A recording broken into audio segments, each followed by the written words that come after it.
Hi. Hi. I think I'm ready. You are? I think so. I'm ready. Why don't you So what start? what socks are these? They look like some wrestling ones. What does that say? Nacho Libre? Yeah, something like that. You know what that means? Or Lucha Libre? Yeah, Lucha Libre. Who is Lucha Libre? I'm not sure. Do you know who it is? No, I got them as a wonderful gift. Nice woman. She handed me some socks she brought for me.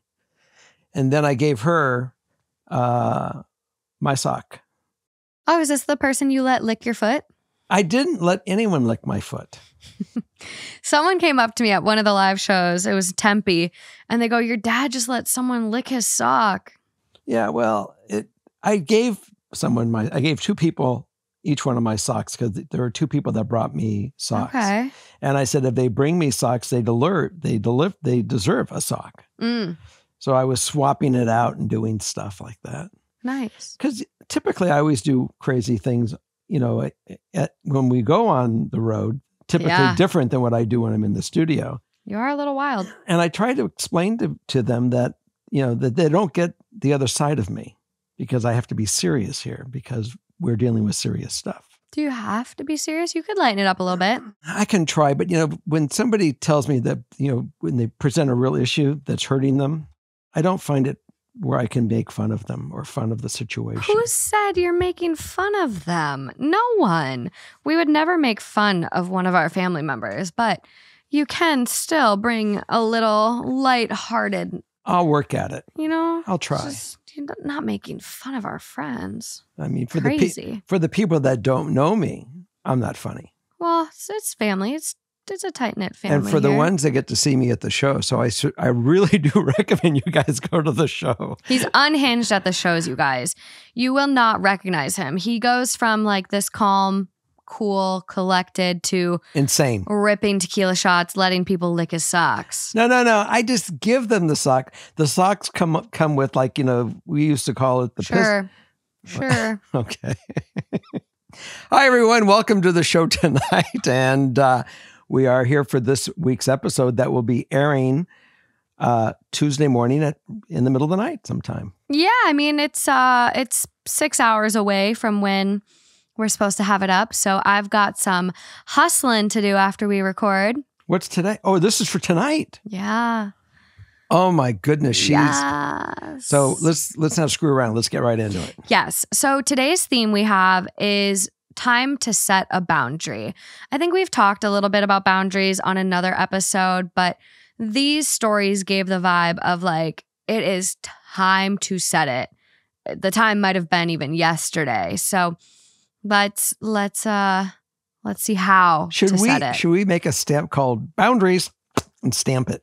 Boundaries. We should. Yeah, we've done boundaries and we've done iffy boundaries in the past. So this is like, boundaries is just a hot topic. And I think it's one that it's sometimes hard to identify when you need a boundary or how to enforce a boundary, but it's time to set a boundary. And I find that is the number one thing with people that I know, but boundaries are a tough one. Mm-hmm. It's not uncommon. They're not easy. And they're not uncommon. We definitely have to make sure everyone understands how to set the boundary and get people to recognize and live it with you. Yeah, absolutely. Okay. Let's do it. All righty. I'm right with you.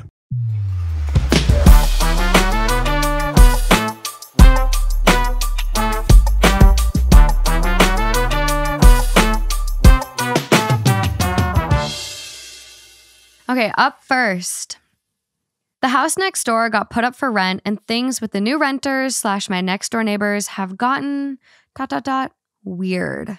Living next to me for less than a year, they were originally peeking into my windows and waving excitedly when I saw them. Anytime the window was open, they talked to me through it. I started shutting my blinds, which sucked, but the problem was solved.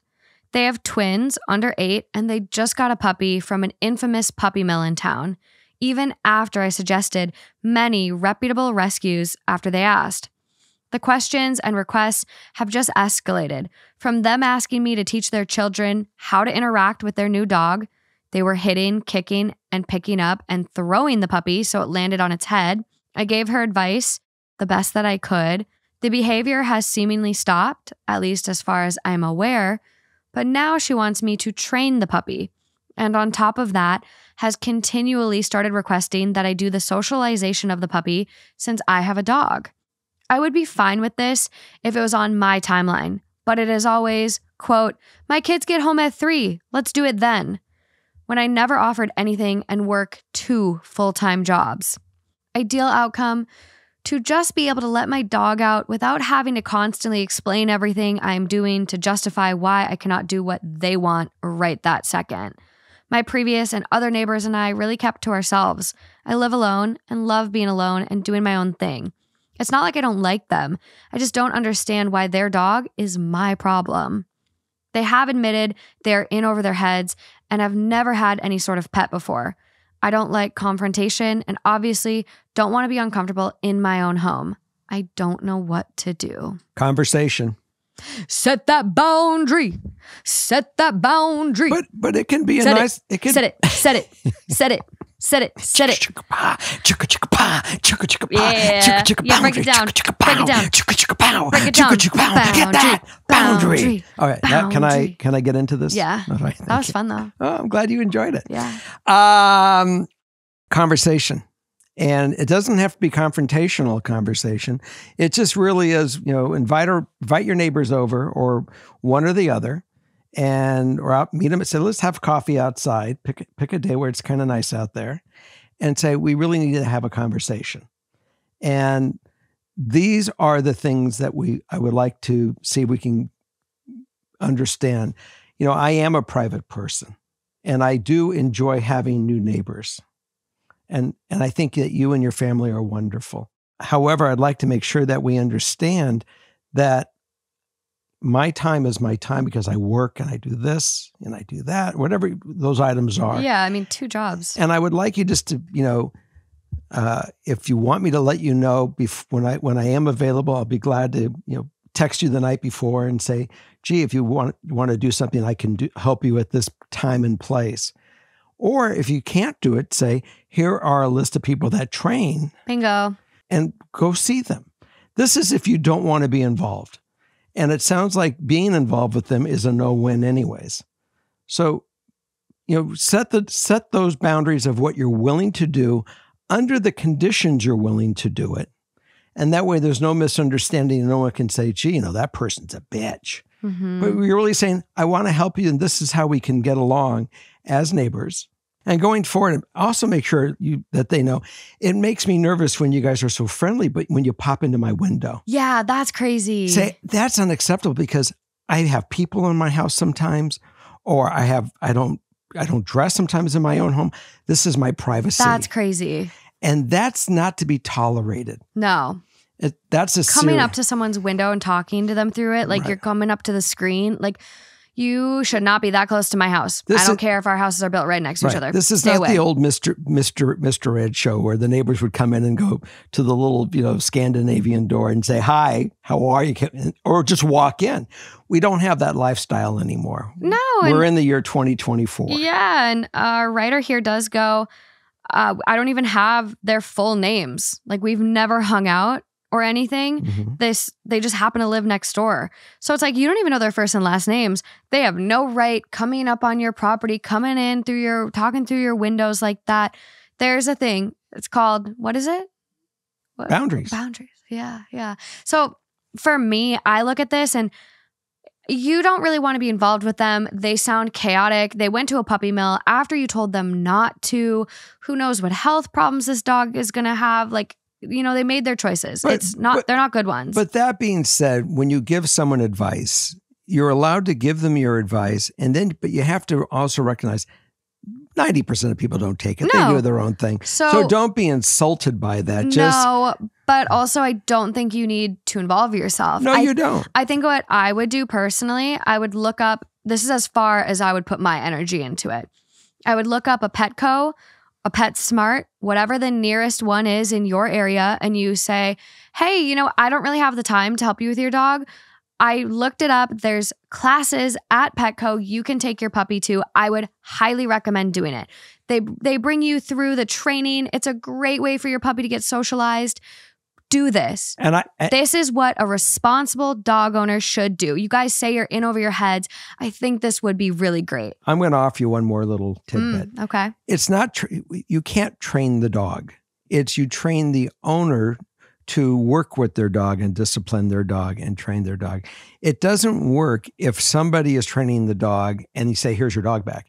So I think it's better that you say, you know something, all I can do is guide you to go find a place, because you really have to be the person to be trained, and then you train your dog. And that's what they do. They show you in these classes. You hope so. I mean, I fully believe there is an epidemic of bad dog owners right now.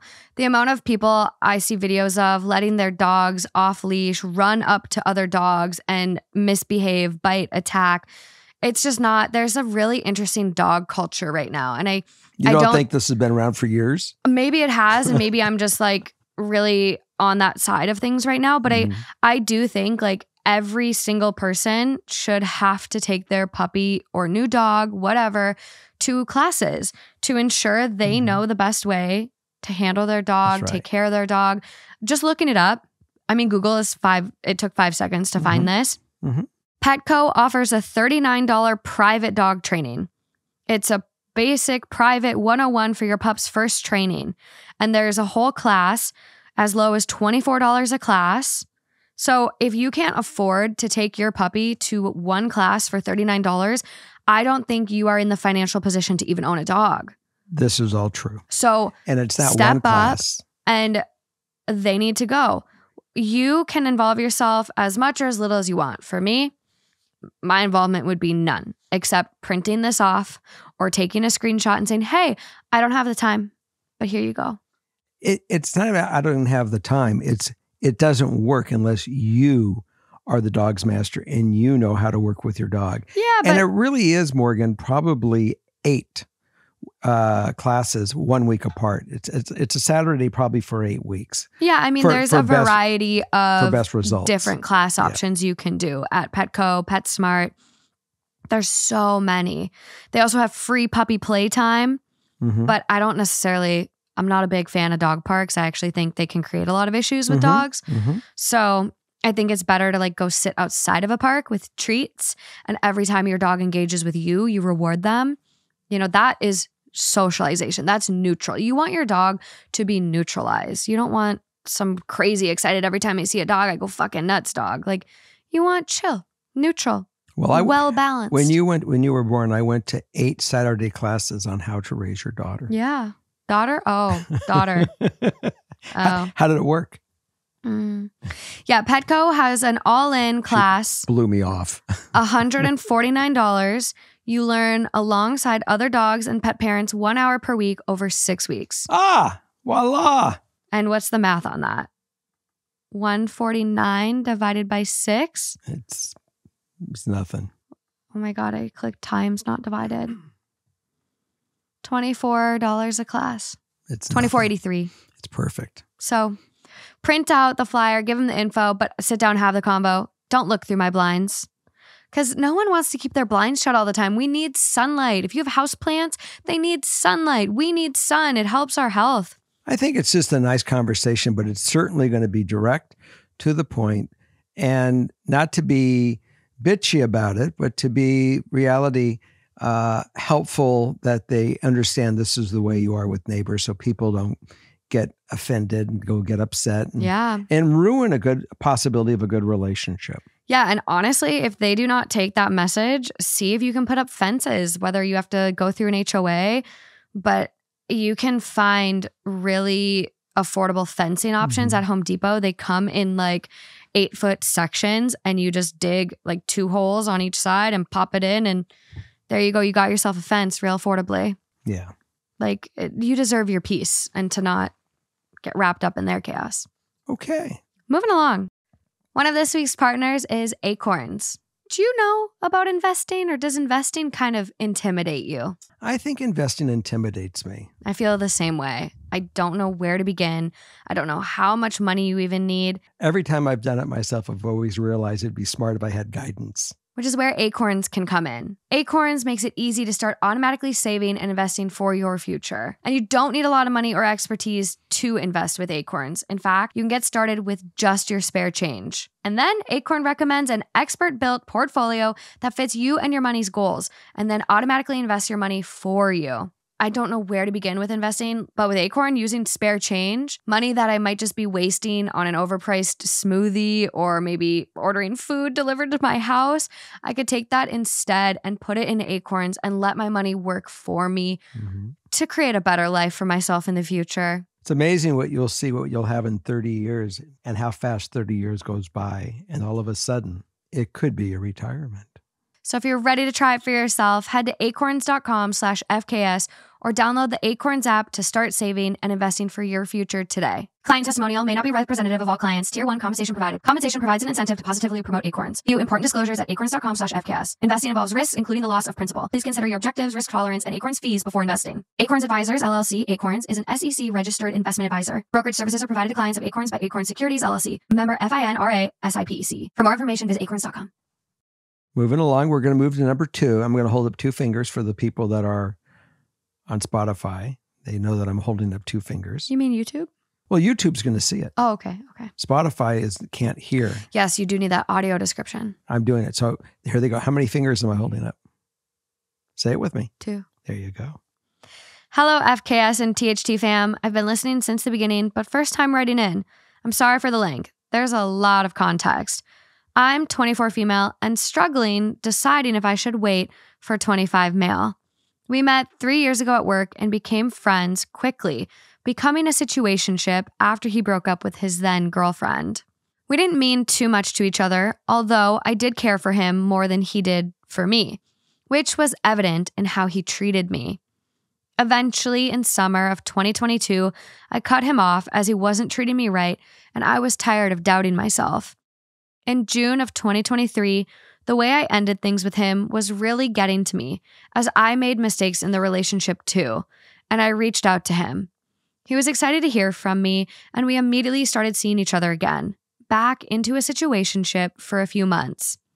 Around fall, I started to catch feelings for him, but he didn't feel the same way, so we decided to stop sleeping together and just be friends.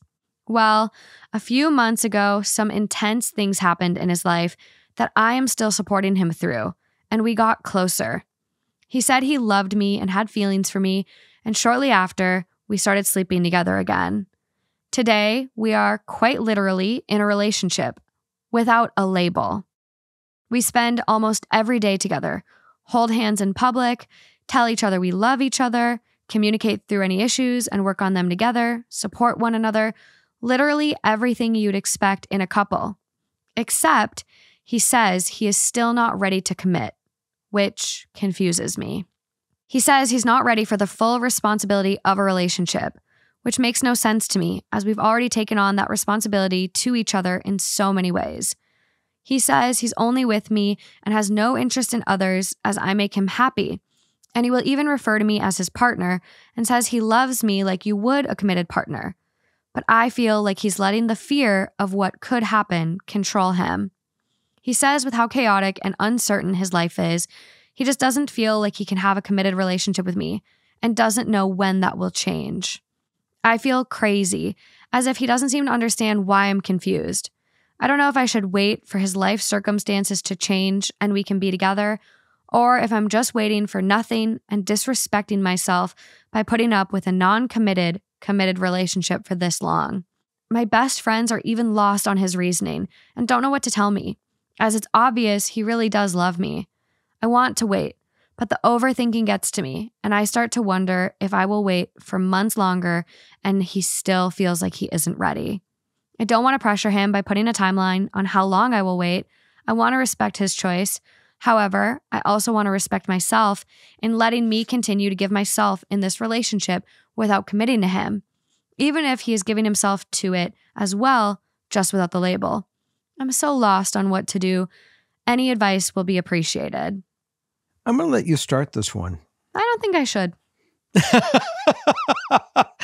Well, I think you have some recent experience that what you went through for a few years and how it rolled out. And It took time, but I'm just curious if you want to share. See, I'd like you to just jump in on this one first. I have a really hard time with this one. I've been in a few relationships like this, and in my experience, they're never ready. You're a placeholder until they find more of what they're looking for. In my experience, waiting doesn't work. Well, I'm ready now to give my thought now that I'm clear. So since he is not willing to say, it's just you and me, babe, then you got to say, I'm glad to see you. I'm glad to date you. And yes, we are going to be intimate, whatever our relationship. But if I see somebody wants to go out with me and I think he's interesting, I'm going to keep that door open. I may not, I may. We don't have a committed relationship. I'm not telling you I'm breaking up with you. I'm just letting you know, if I'm telling you I'm busy on Saturday night, don't ask why I'm busy. Don't go there. Because to take down that wall where you can't ask where I am or what I'm doing is you saying, I am in a committed relationship. Now, do you think that is wrong? No, my advice to her would be start dating other people. Because I don't want to be in the position to ever tell someone you're wasting your time and then she leaves and then that's her biggest regret in life. Like, I would never want this show to be that. I think, however, like he's not willing to commit to you, then I think it is fair to not commit to date him. Other people. Like, I think he's expecting that commitment without actually having to commit. And for me, there's a saying, and I don't know why this popped into my head, but it's gone around on social media and things for a while now, but it's a saying where women are not rehabilitation centers for broken men. And I think you're putting all this energy and work into this man and being there for him and bending over backwards to support him through something really difficult, but yet he's not willing to commit to you. And I've seen many, many times, whether it's with my friends or through, things on social media, these people that bend over backwards for these guys and go through this same stuff. And then they create this perfect person for the next woman. And I just think it's kind of a shitty thing where it's like you deserve someone who is going to commit to you. But, maybe he is genuinely going through a tough time right now. And maybe he's very scared. Maybe there's some trauma there. So for me, I would have a really serious conversation and say, obviously you've gone through a lot. I really think you should pursue some therapy for yourself. Maybe you can get to the bottom of, why you're scared, your feelings, inability to commit. In the meantime, I'm still here for you. I do care about you, but you're not ready for a relationship and I do want one. So I am just saying, like, my options are open. My door is open. The window's open for other options. I would be interested to know how that conversation goes because I think it's very telling how people respond. I know friends who've had that conversation with people and the minute they did, oh, no, I'm ready. I'm ready, because they didn't want her with anyone else. Well, but they still wanted the option. Right. But she still said right in the beginning, we're able to talk. We're able to have these. Yeah, they're communicating. So they should be able to have. That's what this conversation really is. This is the convo. Yeah. It's a tough one because I've been in a situation. I really, really liked this guy for 4 years and we were friends with benefits, situationship. I flew to Germany to go watch him play hockey. And we both ended up here in LA and I would drive to go hang out with him all the time. And I always was waiting for him to want more. And I was like, oh, timing's not right. He's abroad playing hockey. And when he comes back, it'll work out. No, like, I think there's a definite, like, when they want to, they will. I just think effort is a big part of it. Like, people will show you who they are and you just have to take it. But I know love and feelings are really hard. The conversation and just be brutally honest that, you do love them, you do care. But if someone knocks on your door, you're going to, and you find them interesting, you're going to go out for dinner. So say she has this combo and, she gives him time. But what if he is saying, I don't want you to see other people. However, I'm just not ready. Until you say we are in that relationship, my door is open. That's what it takes to close that door, is a committed relationship. I didn't say you have to say we're getting married. I didn't say we have to have a ring on our finger. I said that we are in a committed relationship. There is no one else to cause pollution in our life. We don't have to have that worry. That's what we are. That's where we are. If you're not ready for that, then the answer is we are welcome to date. We will continue our relationship. But if a man that I find attractive that says, are you busy Saturday night? And we're not doing something Saturday night, I may say, I want to go investigate and go out Saturday night, but I'm not telling you what I'm doing. It's none of your business. If they're not giving it to you, you need to reinforce that rule. I'm glad to go see, and don't spend every night with them. No, you can't be too available. And like, I hate that it feels like games or mind games sometimes. But it has to be. There's no incentive. What's the point when he can have his cake and eat it too?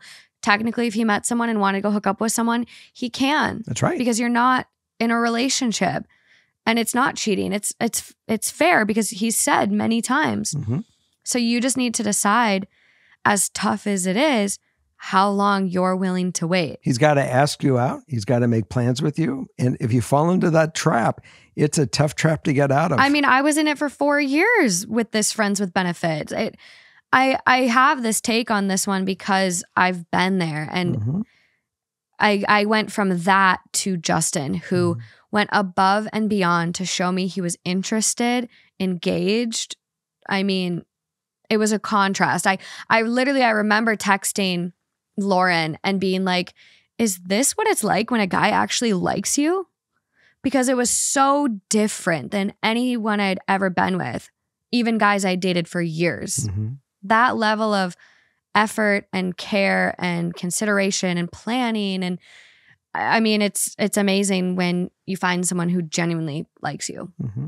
No, ideal outcome for this one too. We love each other. I want us to be together, but also to know how I can set boundaries for myself in terms of how long I can realistically wait, as this is starting to weigh on me mentally. Well, let's imagine she has the conversation not that far, my brand of what I'm saying. And he says, okay, that's fine. And then Saturday night, she's out. She's not available. And he's really in love with her. He's going to be coming unglued at his house. What's she doing? But at least I've been here. I've done this. I've been on both sides of the fence. I've been him when someone has said that to me. Said, I don't know if you're my person. I am dating still. You want to go out with me with those rules? Great. And I said, sure, I want you to be with the right person. And if I'm that person, that's great. And I worked hard to be that person. And let me tell you, she went out on dates. And she did call after the date. Yeah. It was interesting. I mean, I think it's hard because like that can also feel like a have your cake, eat it too for certain people. Like she gets to go on dates and get wined and dined, but then still gets the emotional relationship of you. So I think there's a fine line. Or the emotion of finding somebody that really does want her. There's a fine line in this. And you really, as hard as it is, you really got to trust your gut and feel it out. I think it's really challenging. I think if it goes on too much longer, you're going to end up even more crushed, even more hurt. So you really got to kind of have like a timeline in your head of how long you're willing to wait, whether it's 6 months, a year. But if you know he's your person and he's not seeing it, then I would call that a mismatch. Like I talked about this with Justin, and I did say, like, you know, if we hit the 5-year mark and we're still not engaged, like as much as I love you, I also love myself and I want certain things in my life. I do want to get married. I do want family. I do want this. And realistically, that takes time to build in a relationship, and my clock is ticking. So if you're not ready, that's okay. But it just means you're not my person. I got it. And that's a tough boundary to set. And so I think there's a difference between an ultimatum and just clearly outlining what your expectations are. I do not think that she needs to give him the ultimatum. I just think that she needs to play by the rules, that we are not a couple. We are not committed. And she has the full opening, and she has the obligation for herself to meet other people right fucking now. We'll see if she's willing to do it. Boy, let's see what happens on that, because we're going to get a lot of write-ins. Some people are not going to like me on this one. But it's hard. It's love is hard. It and is. You can't read people's minds, and everyone comes with their own unique set of, I don't like the word baggage, but baggage. I just say don't close the door until you find what you want, and everyone wants the same thing. Keep that door open until you are sure this is the person, and both of you agree upon it. Keep us posted. All right. That was a really good one.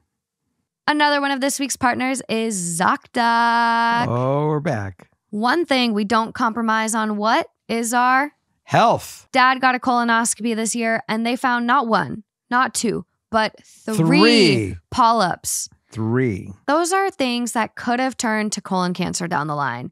But Dad didn't compromise. He went and got a colonoscopy with an amazing provider. And you know where you can find an amazing provider that doesn't brush off your concerns and actually believes you? ZocDoc. ZocDoc. ZocDoc is a free app and website where you can search and compare highly rated in-network doctors near you and instantly book appointments with them online. I've been in panic mode with ZocDoc before. One time I thought I was pregnant. I got scratched by a piece of metal today, and I just booked an appointment to go get a tetanus booster. And with ZocDoc, I've gotten in most of my appointments in just 24 hours.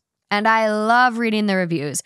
I know exactly what I'm going to get from that provider before I walk in the door, and the bedside manner is nothing less than kind, caring, and willing to work with me to find solutions. So if you're ready to try it for yourself, go to ZocDoc.com/FKS and download the ZocDoc app for free. Then find and book a top-rated doctor today. That's ZocDoc.com/FKS. ZocDoc.com/FKS. Thank you. All right, we're going to go to number 3. I'm holding up 3 fingers, by the way, for people on Spotify. Hey, Dad, Morgan, Justin, Holly, and anyone else listening to my problems. The issue I'm, female 27, having is my relationship with my mother, female 61. There's a ton of background info about our relationship that I've already discussed with my long-term therapist, but I still can't settle on a solution, if there is one, that feels best to handle this situation. The problem is that I simply do not respect my mother as a person. My biggest grievance against her is that she has been dating a married man for the past 10 years. This man was her teacher when she was a senior in high school. They split up and then reconnected 10 years ago and began their affair. Ever since they've been dating, I've felt this wall between us grow even wider than was already there due to the part she played in a good deal of my childhood trauma. Now, don't get me wrong. My mom is a generous lady, and she has been letting myself, my husband, and our 2 kids live with her while we are looking for a house amid this ridiculous housing market where we live. Her boyfriend lives in her home state, 3 states away from us, and when she goes home to visit my grandmother, she arranges time to spend with her married man. Now, as a married woman myself, I do not understand her thought process beyond wanting to fulfill her sense of loneliness with no regard to harming this man's wife. I don't want to hear her updates about when she's going to visit him. I don't want to hear about the gifts he sends her. I just don't want to hear about her relationship at all because I think it is so shameful, and she is quite shameless with her involvement with a married man. Now, I understand that it takes 2 to tango, which means I also don't like him and luckily have only been forced to meet him once in these past 10 years. If my mom were a friend doing this, I would cut her off because I can't condone this behavior. However, my nuclear family and I are dependent on her for having a place to live for the time being. I guess I just need advice on how to look at my mom without feeling ashamed and embarrassed by her decisions.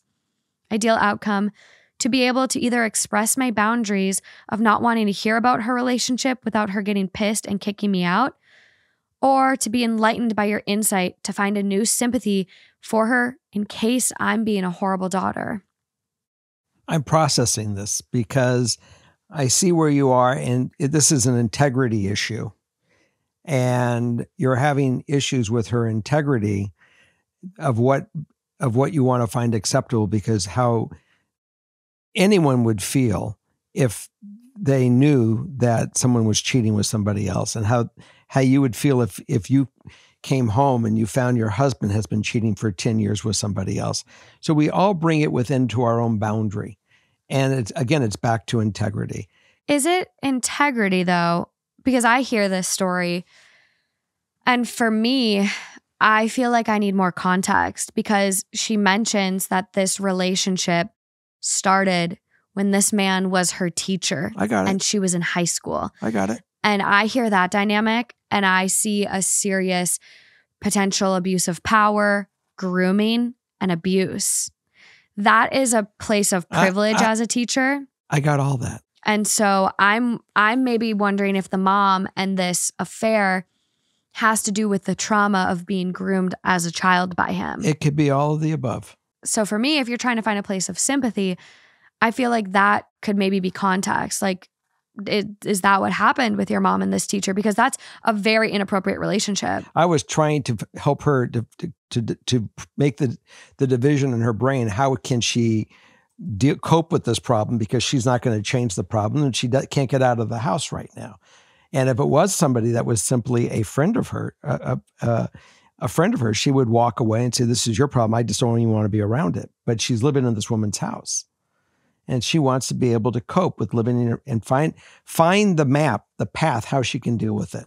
So she has had this love forever. She's not breaking it. Abuse can work like that. So are you going to tell her go?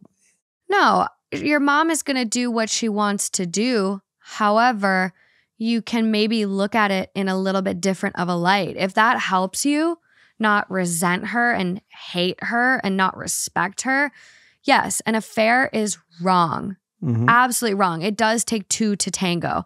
However, your mom might have been groomed. This might have started from a very bad, inappropriate place. I mean, people handle trauma and abuse in their own ways. I mean, for her to go back to him after being married and having a kid, like, something really was pulling her in there. So. And what happens if he was just a 23-year-old guy out of college that. Still inappropriate. That's a student. Okay. And now she's 61 and he is 66 years old. My biggest thing is, how come he just doesn't leave his wife? He gets to have his cake and eat it too. He gets to stay married, not break up his family, and have his cake that comes to town. Like, some people are just whacked in the head. Okay. So how does she deal with this? Whatever way she can, but basically just say, "Mom, this is your relationship. This isn't, I really don't want any part of it. Mm-hmm. I don't condone it. I'm not going to tell you what to do. You're a 61-year-old woman or a 62-year-old woman, and leave me out of it. That's all. Don't involve me with it, because my values, for whatever my values, how they got here, that's what they are. And they are not to condone having an affair with a married man. That is a blessed relationship. If he wants to leave his wife and marry you because you've been together for so long or have this torrid affair and love for one another, great. That's a different conversation. Then he's part of the family. But he's not part of our family right now. He has not decided to make that commitment, and I have an issue with it. Yeah. And that's where I was leading to, just saying, without us really knowing more facts. And I understand your drift, and I see that, and I get it. But I really do believe that at this point she has to say, "I just don't want to be a part of it." Well, absolutely. And that is within your right. Do you run the risk of your mom getting upset and kicking you out? Absolutely. But if that is what you feel you need for your mental health and your integrity, that's fair. I think you can say it in a way that it's just like, Mom, like, it just makes me a little uncomfortable hearing about your relationship with him. Like, can we just not talk about it? I think you can say it as easy and light as that without using the words like, "I don't condone your behavior. I don't agree with what you're doing." Because I think if you start using words like that, she's going to get defensive and feel shame. I am absolutely agreeing with you on the way to present it. Just light. It just makes me uncomfortable. I just don't want to hear about it. I just don't want to hear about it. Light. And if she has an issue with the light way you just said it, then you really can't broach it or push it further. And you have to decide, is it worth staying in that house with her? Or do you find somewhere cheap you guys can rent until you can, get something else? Like, you're going to have to pick your battle on that one. And also, I have a question that she can also ask, that she can even ask her mother. Does me staying with you have to involve me saying, I will listen to what goes on with you and Dave? Because I'm going to give him a fictitious name, Dave. Because I really, again, I love you and I love being a part of us having our life together and our experience. I just don't want to be involved with the Dave experience. And if that's part of the rent that I have to listen to about Dave, yeah, we're going to have to make a different choice. I just don't want to hear about him. I want you to enjoy your grandchildren. I want you to enjoy, me as your daughter. I want to be able to enjoy you as my mom, but I just can't swallow that pill right now. Yeah. And I think something that I've personally had to deal with is like, you're not always going to be happy with who your parents are with. Mm-hmm. And it's at the end of the day, not your life. Mm-hmm. They're your parents. And it is what it is. Like roles are reversed, say, mm-hmm. and you were with your husband and your mom hated him, mm-hmm. didn't respect you because you were with your husband.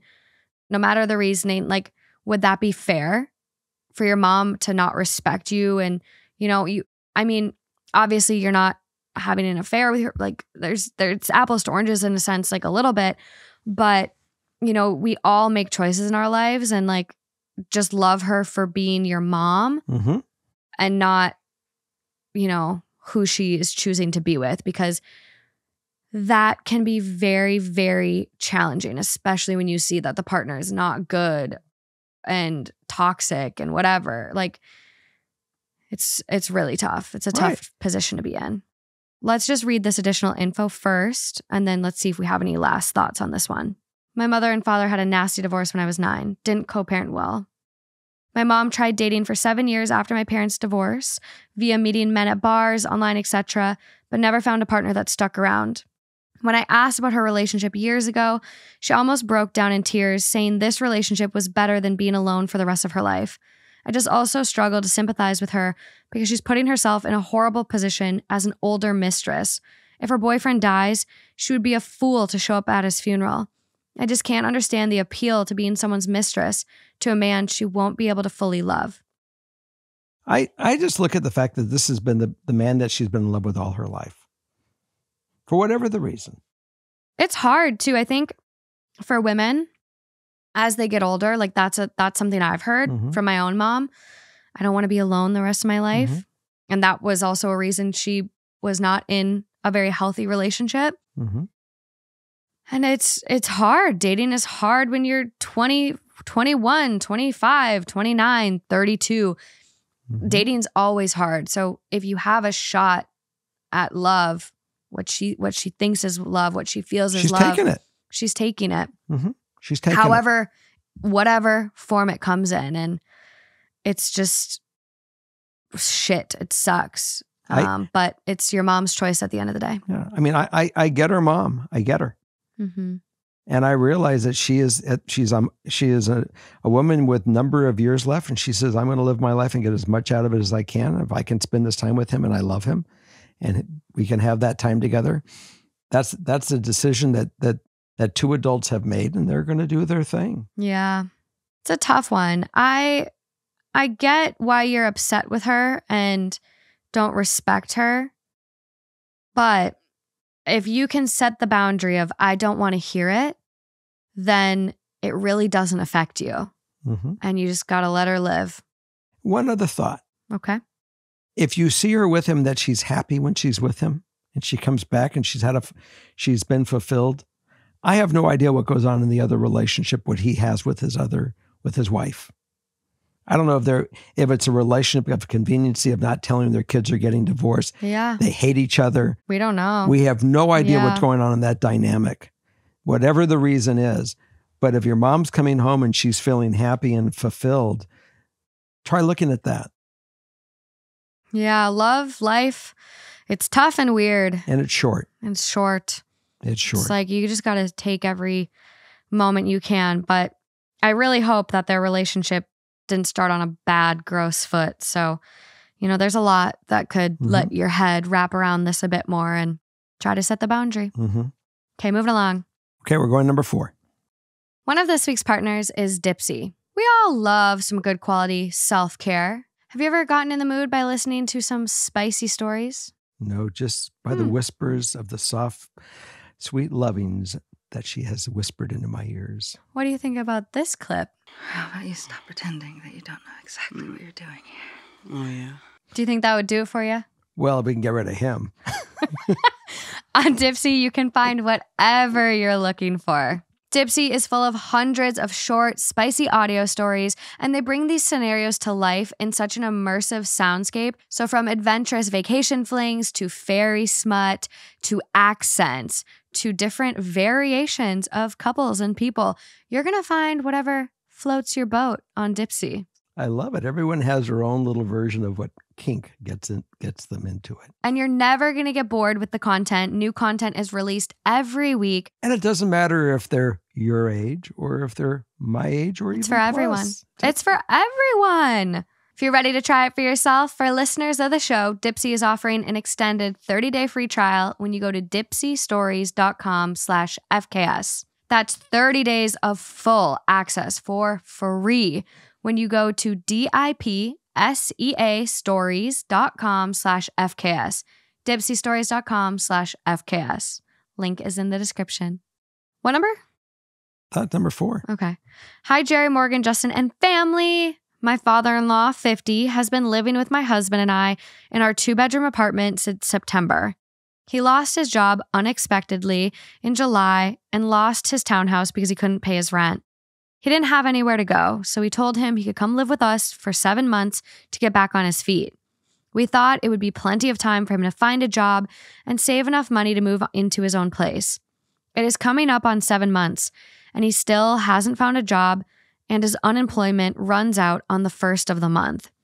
I am struggling because I don't want to leave him with nowhere to go, but my anxiety and depression have been slowly declining these last 7 months because it's hard to feel like I have space in my 2-bedroom apartment with all 3 of us. He is asking for more time, but I'm not sure how much more I can take. Ideal outcome, I'm not sure. For my mental health to be better and for my father-in-law to get a job so I can feel better about him moving out. Your father-in-law is 50 years old. He's a young man. He ain't an old dude. He's 50 years old. He's a younger guy, yeah. He's young. He can certainly go out and find something to do if he really wants to work. Because look, I've been here. I've had tough times as well. And I would say it's interesting you're giving that advice though, because you also had an issue with pride and going and getting a regular job. No, but I also had work that I was doing that I said, I can't abandon this. Mm-hmm. And I knew that I was bringing in more money even during that period of time than I was going to make doing the other thing. And it did. I was correct in my assessment. You may not think so, but certainly did. So that's what I see. I see that he can go out and get a job and do something right now. Why do you feel like he hasn't been able to in 7 months? We don't know enough. We have no idea what's really going on. We don't know what his job was. We don't know if he's in Michigan where there was a huge, the auto workers were all let loose. There was nowhere to go. The towns are disintegrated. We don't know. I have no idea what his trades are.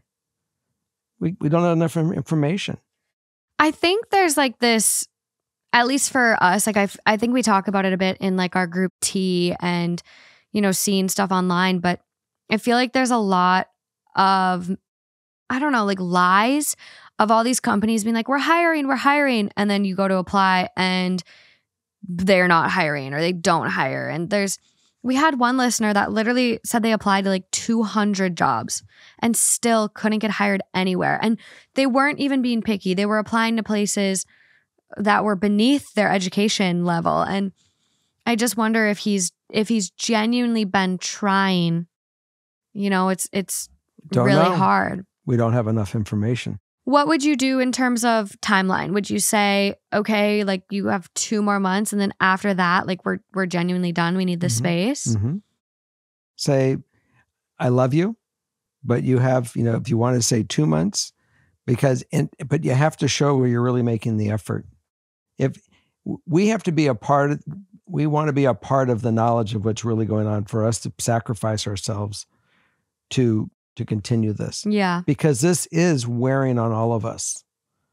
I mean, you make a joke or serious that you would love for me to live next door to you or live in your garage or whatever it was when I get old. That'd be nice. I don't think it would be very nice. Why? I think that I would absolutely make you crazy. No. I know that we love each other. You can babysit the horses. It'll be fine. You know, I'm an independent guy. You're a tornado is what you are. So the answer really is that you have to really let him know that this is not going to be a long-term. It's not like he's 70 years old and he's got a number of years left and he can't do it. He's 50. He is a young man, vibrant, able to go out. He can do the things. Look, I'm 66 and I'm still out pounding away.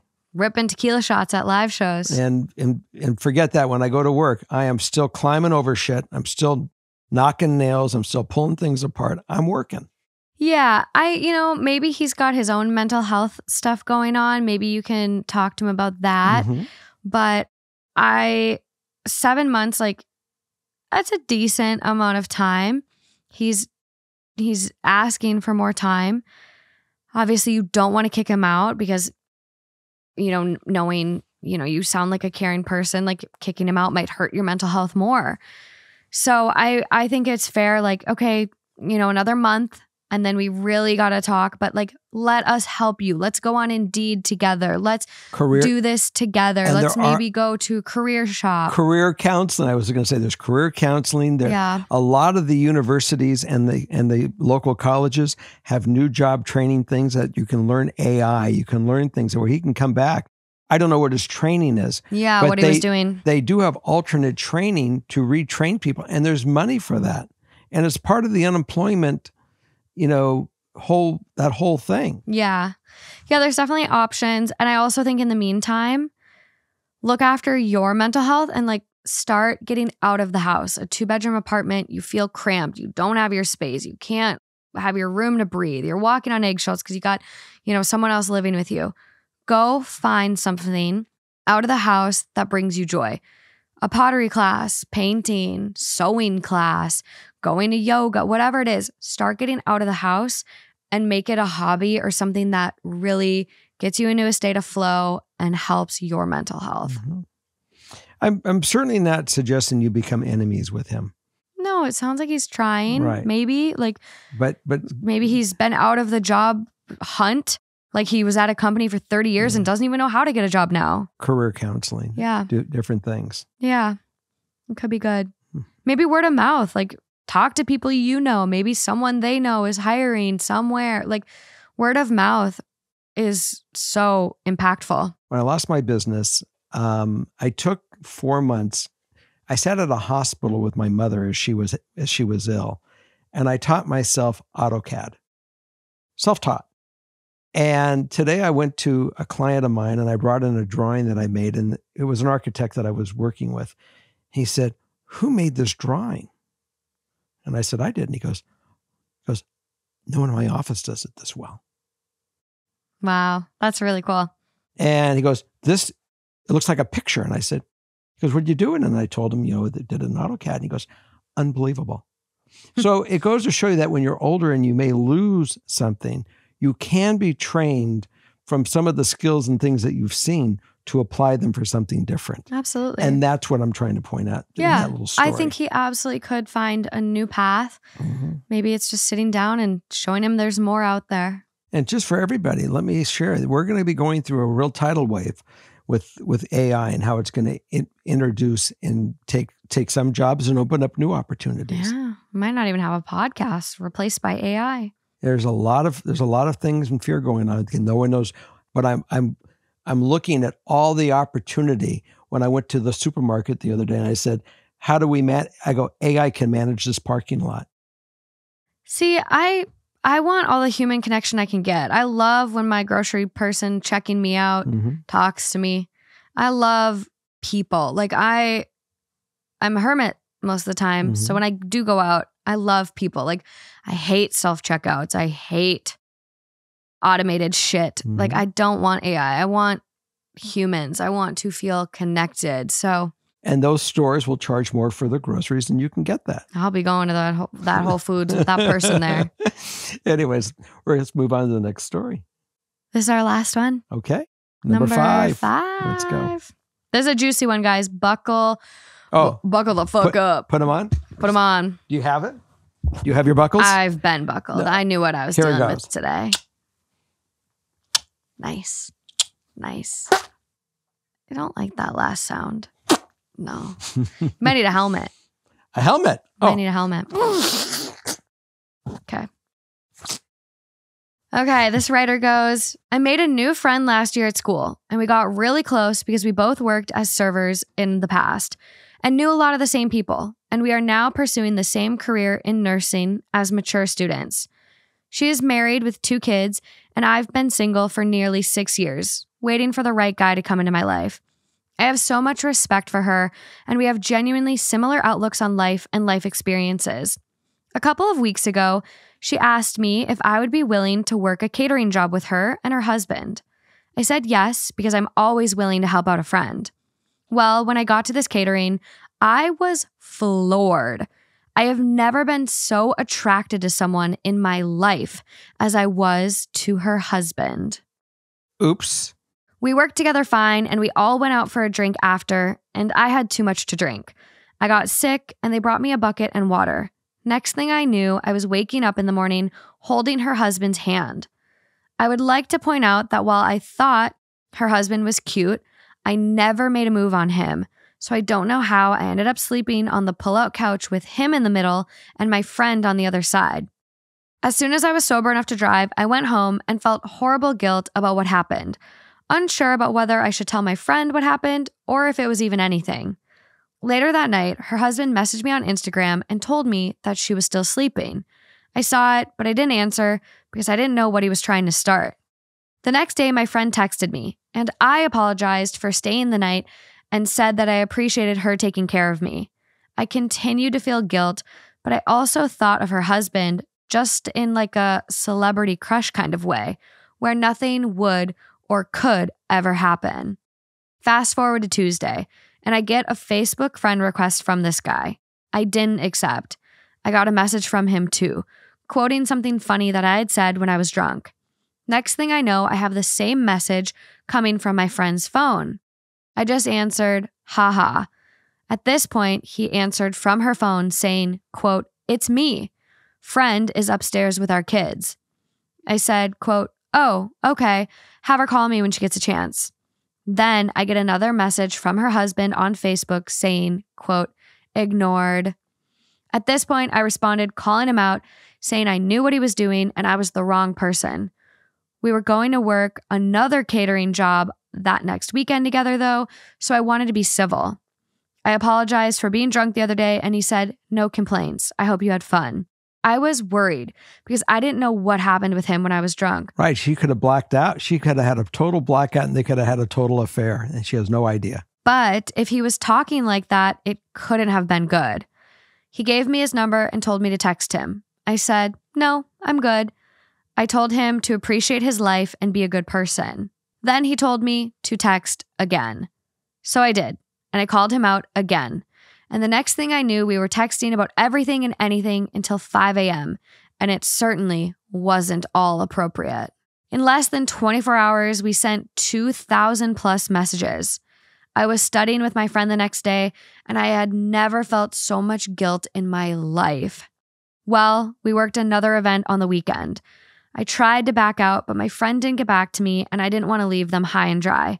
I also saved the day because I brought a few things they needed for the event that they didn't have. Well, after the event, we were cleaning together, and her husband kissed me. He wanted to do more, but I felt so guilty, I left. I have seen my friend a couple of times since then, but I never want to see her husband again. He is very dreamy, but I've already been such a shitty friend, and I don't think I can fix it. You're asking me my thoughts on this one? Well, we do have ideal outcome and additional info. Do you want to give your initial take first? No. Ideal outcome, I can get over my guilt of this situation and be strong enough not to talk to her husband again or be the blame for the ruin of my friend's family. Additional, I have to go to school with this girl for the next 3 years. It's a very, very small program. We also come from a very small city, and I know all the same people as this couple from all of us working in the restaurant industry for so long. Ready for me now? Let's do it. Okay. First of all, if she blacked out and really, and I imagine she blacked out, and who knows what really Did happened. she black out or was she roofied? We don't know. We just know that she has no recollection of what really happened. Yeah. My answer is, in your mind right now, nothing happened, and I would stick to that story in your own brain. And the fact that he has crossed the line and he's married with his wife saying first what was going on or what may have happened if she knew it, then stay away from him, because he's a pig. He's a pig. He knows what he's doing. He's playing this Absolutely. flirty game. Text me. And then you bite in and you text him, girl, what the fuck are you doing? Boundaries. There you are. So boundaries. There's where you have a friendship. I don't care how dreamy he is. He was really a rat. And if he did it to her, he would do it to you. He would, 100%. Is he so dreamy? Is a guy who's married with kids and stepping out on his wife dreamy? Fuck no. I like the word rat, but rats get a bad rep when they don't deserve it. He is just pond scum, bottom of the barrel pond scum. I want to drop kick him into orbit. He is such a piece of shit. But if he did it with the wife and they were a part of the same thing and wanted this polyamorous relationship, and they roofied her, or they knew she was drunk, either way, the wife should have came clean with her right from the beginning. I hope you had a good time. We had a lot of fun with you. At least not make her feel the guilt, what she may think that she has. But honestly, like, maybe they all just went back and nothing happened. That's right. And he's trying to play this sly implication game. Like, I've slept on a bed, me, Justin, Lauren, all together. Like, I've done that with previous boyfriends and my friends. Like, you can innocently all sleep in a bed one night together. Absolutely. Especially like after a night of drinking, having fun. Like, I think maybe he's making it out to be more than it was, to then make it easier for her to cross that line again. It is weird. And the sad reality is you put yourself in a tricky position by texting him. You shouldn't have done that. You've crossed the line. And I honestly think it would be very, very fair if this woman never wanted to be friends with you again. Your instincts of not answering were the right ones. Yeah. What do you do now? Just cut it off. Don't respond. Don't put yourself in a position with him. Like, as much as you want to help with the catering gigs, I wouldn't do it, especially if he's going to be there. I would get through school. Like, if you are in a small cohort and there's any drama, it is so, so brutal to be in. I went to grad school with 27 people. Towards the end, luckily, like, my program transitioned and you start going to, your practicals and your field work, which you would do as well. But one of the girls, we went out one night and we're at the bar and she pulled my shirt down. I had 2 drinks in my hands. I couldn't grab my shirt. So there I was, standing in a bar, topless, as she pulled my shirt down because she thought it would be funny. And I literally, like, whip around, set my drinks down. I go, in what world would that be fucking funny? And I had to deal with her for another 1.5 years, 2 years. Who is this? Where was this? Not going to name names. It was my grad program out here. We went out to a bar in Venice. And being in a small program where you can't get away from someone is such a bad feeling. So, well, let me ask you this question. Just don't put yourself around him. Don't talk to him anymore. He is married. I got that. Let me ask you a question. If the girls were friends, is it appropriate for her to still be friends with her friend? And does she have to give up her friend, or can she just say, I want be normal as her friend, but say, look, I just don't want to be involved in any of this other stuff? Or should she even come clean saying, look, I don't know what happened that night, but if there's anything inappropriate, I feel very uncomfortable with your husband. The problem and him is reaching out to me. The problem is that night happened. Then she decided to text him, and then they worked another catering gig where they kissed. She writes it here as, well, after the event, we were cleaning together and her husband kissed me. It doesn't describe her reciprocating. We don't know. But either way, it was more than just that first night. The first night, they were holding hands when they woke up. The wife was there. Odd, but okay, not the worst. To me, it only gets bad when she started texting him. Mm-hmm.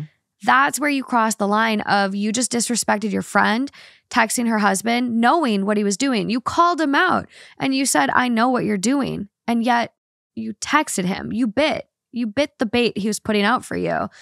And then he kissed you. So I'm all for telling the truth, but I do think it's going to be a bad situation for you where it's going to be kill the messenger. I would not hang out with them. I would like doing the catering stuff. Well, I think you can still be friends. Does she come clean with her girlfriend and say, look, I feel awful.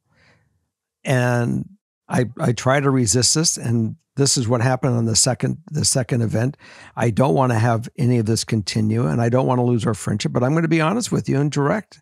And if you don't want me to be your friend, I respect it, but it's owning up to it. And it's taking it as a responsible person and getting rid of all that shit that happened. There's two ways you could do this, right? You tell her, mm-hmm. and then by path A, there's two options. She takes it well, or she takes it terribly and goes around telling everyone at your program, you're a home wrecker. You texted my husband 2,000 times in 24 hours. He showed me the messages when I confronted him. You're a terrible person. You kissed him after cleaning catering. He kissed me. He said, she said. Who's to say? And she's saying, and she might believe the guy she's been married to with kids. And she could even say, we got into and I told him not to, but I did text him back. We got into texting and it didn't stop, but I'm stopping it. But I want you to be aware. I don't want to be a liar. Or you go with step B from the start and you don't tell her. You remain friends. You don't ever text her husband again. You don't interact with him again. And you finish your program. And, there are some people that would say, Morgan, if you don't tell her the truth and come clean, you're a shitty person. There's some people that are in that boat. There might be some people that are in the boat of put your head down, don't ever talk to him again, get your program done. That's her livelihood. That's her future. Mm-hmm. This guy is the one that owes this wife the respect to not step out. Mm-hmm. But also, like, you were her friend. You owed her that respect not to flirt and text her husband behind her back. So it's a really precarious position to be in, but boundaries going forward, don't cross them. Clearly define them. Don't text him. I am going to let the people vote on this one because it's a tough position to be in. And a lot of times with people that tell others that their partner is cheating, mm-hmm. the messenger gets killed. And I don't want to see you sacrifice your potential career and your money that you've invested into your education because there's such a hostile environment now in your nursing program and you can't stay. So be your friend, but you'll never be true friends. And that's, yeah. Also you need to analyze in yourself. Are you telling her, are you coming clean to assuage your own guilt? No. Or is it truly for her benefit? I'm coming clean. If it was me, I'm coming clean because I want to be an honest person. If there's any hope of us ever being really friends, I know that it has to happen right fucking now or it never will happen. Our writer needs to ask herself that question. Mm-hmm. Are you coming clean for your own benefit of getting your conscience not guilty and, clean? I don't, mm-hmm. It's a fine line, but I would love to hear from you guys, the listeners, on this one. I'm really, really torn. I don't know if it was me in this situation. It's tough because you could tell her and all she has to do is confront her husband and he just has to show her the 2,000 messages. She has to, but she has, if she does talk to her, if she comes clean with her girlfriend, she has to bring the 2,000 messages up right from the beginning. You're definitely not friends after that.